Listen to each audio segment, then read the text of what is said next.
Hello everyone, नमस्कार। हमारे YouTube channel में आपका हार्दिक स्वागत है।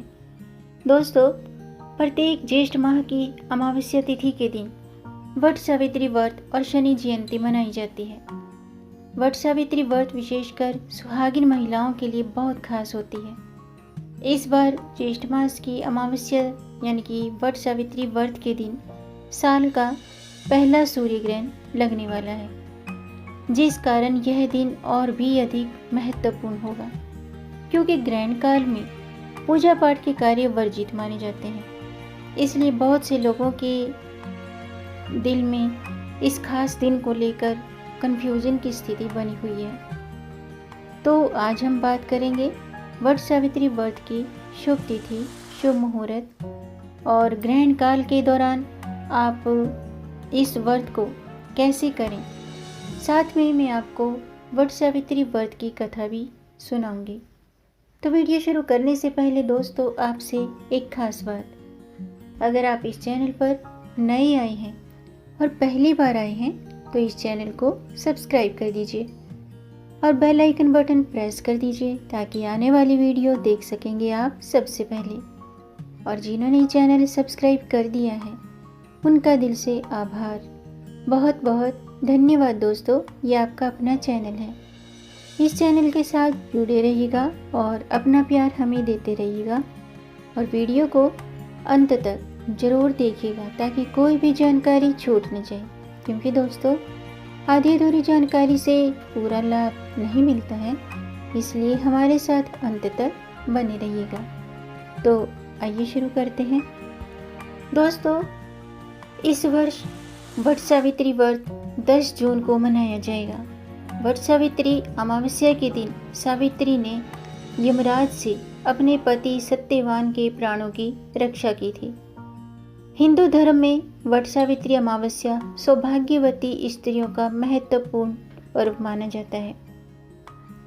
इस व्रत को ज्येष्ठ कृष्ण पक्ष की जो त्रयोदशी है, त्रयोदशी से अमावस्या तक, ज्येष्ठ शुक्ल पक्ष की त्रयोदशी से पूर्णिमा तक करने का विधान है। माना जाता है कि वट सावित्री व्रत करने से पति दीर्घायु और परिवार में सुख शांति आती है। पुराणों के अनुसार वट वृक्ष में ब्रह्मा, विष्णु और महेश तीनों का वास है। इस व्रत में बरगद वृक्ष के चारों ओर घूमकर सौभाग्यवती स्त्रियां, विवाहित स्त्रियां रक्षा सूत्र बांधकर पति की लंबी आयु की कामना करती हैं और अच्छे स्वास्थ्य की कामना करती हैं। वट सावित्री व्रत में वट और सावित्री दोनों का खास महत्व माना गया है। पीपल की तरह ही वट या बरगद वृक्ष का भी विशेष महत्व है। इस व्रत को सभी प्रकार की स्त्रियां, यानी कि जो कन्याकुमारी हैं, विवाहिता हैं, कुपुत्रा हैं, सुपुत्रा हैं, सभी प्रकार की स्त्रियां इस व्रत को करती हैं। इस व्रत को स्त्रियां अखंड सौभाग्यवती रहने की मंगल कामना से करती हैं। आजकल अमावस्या को ही इस व्रत का नियोजन होता है।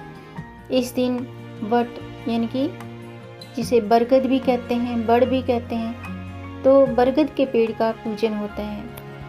कथा शुरू करने से पहले आइए जानते हैं ज्येष्ठ अमावस्या के शुभ योग।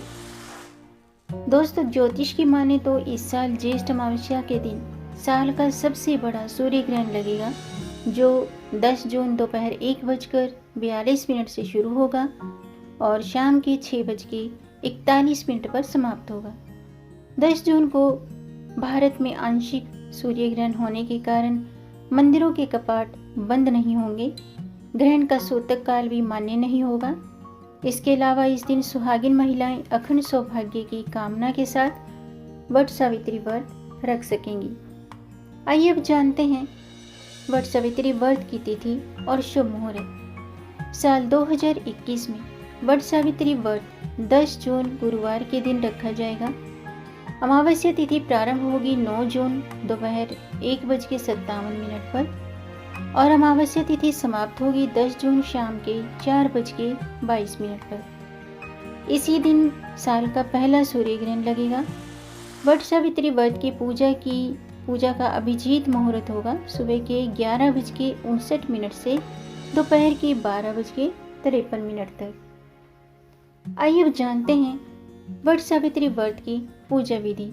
वट सावित्री व्रत के दिन प्रातःकाल जल्दी उठें और नित्य कर्मों से निवृत्त होकर स्वच्छ वस्त्र धारण करें और 16 श्रृंगार करें। अब व्रत का संकल्प लेकर पूजा की तैयारी करें। इस दिन विशेषकर वट वृक्ष की पूजा की परंपरा है। पूजा के लिए एक बांस की टोकरी में 7 तरह के अनाज रख लें। अब एक दूसरी बांस की टोकरी में देवी सावित्री और सत्यवान की प्रतिमा रखें। इसके बाद वट वृक्ष पर जल चढ़ाकर कुमकुम, फल, फूल, मौली, चने की दाल, सूत, अक्षत, धूप, दीप, रोली, मौली, इन सब से वट वृक्ष की पूजा करें।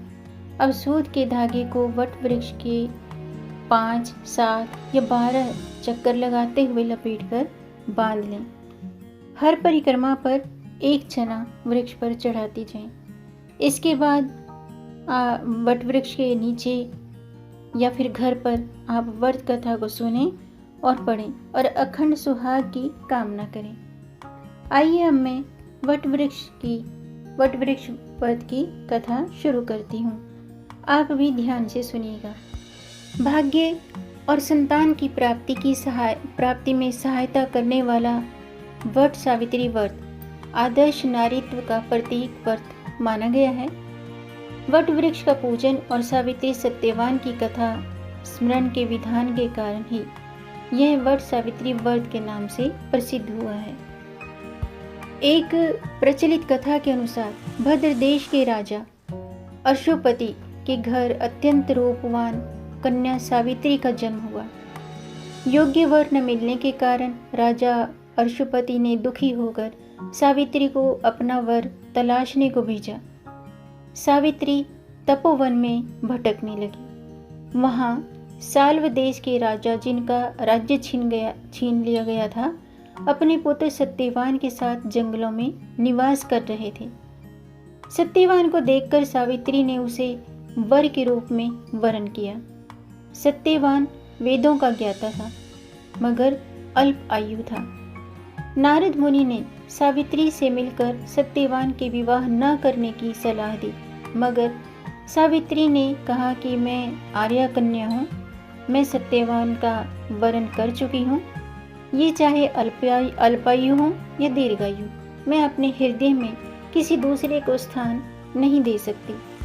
सावित्री ने नारद मुनि से सत्यवान की मृत्यु के समय का पता कर लिया। नारद जी के बताए हुए समय से 3 दिन पूर्व ही सावित्री ने उपवास शुरू कर दिया। निश्चित दिन जब सत्यवान लकड़ी काटने जंगल के लिए चला तो सास ससुर से आज्ञा लेकर सावित्री भी उसके साथ चल पड़ी। सत्यवान लकड़ी काटने के लिए पेड़ पर चढ़ा तो उसके सिर में भयंकर पीड़ा होने लगी।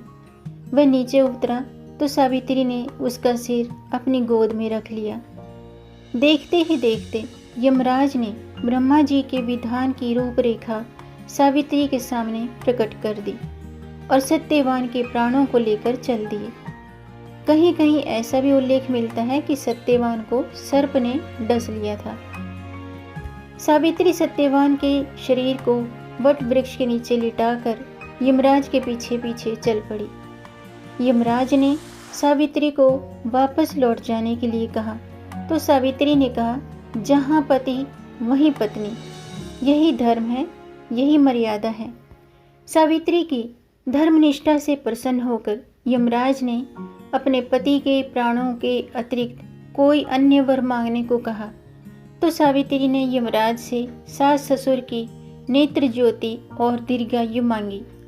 यमराज ने तथास्तु कह दिया।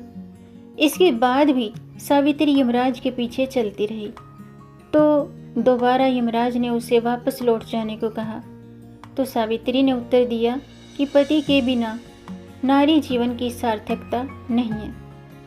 अब यमराज ने सावित्री के पति व्रत धर्म से खुश होकर दूसरा वर मांगने को कहा तो सावित्री ने सास ससुर का राज्य वापस दिलाने के लिए कहा। यमराज ने इस पर भी तथास्तु कहकर आगे बढ़ गए। सावित्री फिर भी यमराज के पीछे चलती रही। तीसरे वर के रूप में उसने 100 पुत्रों की मां बनने का वरदान मांग लिया। यमराज ने फिर तथास्तु कह दिया। सावित्री फिर भी यमराज के पीछे चलती रही और बोली, आपने मुझे 100 पुत्रों की माता बनने का वरदान तो दे दिया है, परंतु अपने पति के बिना मैं किस प्रकार मां बन सकती हूँ। सावित्री ने यमराज से अपना तीसरा वरदान पूरा करने को कहा। सावित्री की धर्मनिष्ठा, ज्ञान, विवेक और पति धर्म की बात जानकर यमराज ने सत्यवान के प्राणों को अपने पाश से स्वतंत्र कर दिया। सावित्री सत्यवान के प्राणों को लेकर वट वृक्ष के नीचे पहुंची, जहां सत्यवान का मृत शरीर पड़ा था। सावित्री ने वट वृक्ष की परिक्रमा की। शास्त्रों के अनुसार वट वृक्ष में ब्रह्मा, विष्णु और महेश का निवास माना गया है। परिक्रमा के उपरांत सावित्री ने देखा कि सत्यवान जीवित हो उठा है। वह उसे साथ लेकर के सास ससुर के पास पहुंची तो उन्हें नेत्र ज्योति प्राप्त हो गई। उनका राज्य उन्हें वापस मिल गया। यह व्रत शुक्ल पक्ष की पूर्णिमा को मनाने का विधान है। धार्मिक मान्यताओं के अनुसार माता सावित्री अपने पति सत्यवान के प्राणों को यमराज से छुड़ा कर लाई थी। इस व्रत का महिलाओं के बीच विशेष महत्व बताया जाता है। इस दिन बरगद की पूजा की जाती है। इस व्रत का पालन करके महिलाएं अखंड सौभाग्यवती रहने की मंगल कामना करती हैं। तो दोस्तों, ये थी वट सावित्री व्रत की कथा। उम्मीद है आपको ये जानकारी पसंद आई होगी। तो दोस्तों, अब आपने क्या करना है, लाइक के बटन को दबाना है। जी हाँ, लाइक के बटन को दबा दीजिए, वो नीला हो जाएगा। आपके लाइक से हमारा मोटिवेशन अप होता है। इसलिए दोस्तों, लाइक करने में कंजूसी ना करें और इस जानकारी को आगे बढ़ाकर अपनी फैमिली में, अपने फ्रेंड्स में ज़्यादा से ज़्यादा शेयर कर दीजिए। हो सकता है आपके द्वारा शेयर करने पर इस जानकारी से किसी का भला हो जाए। और अगर आपका कोई प्रश्न है या कोई सुझाव है तो कमेंट बॉक्स में ज़रूर लिखिएगा।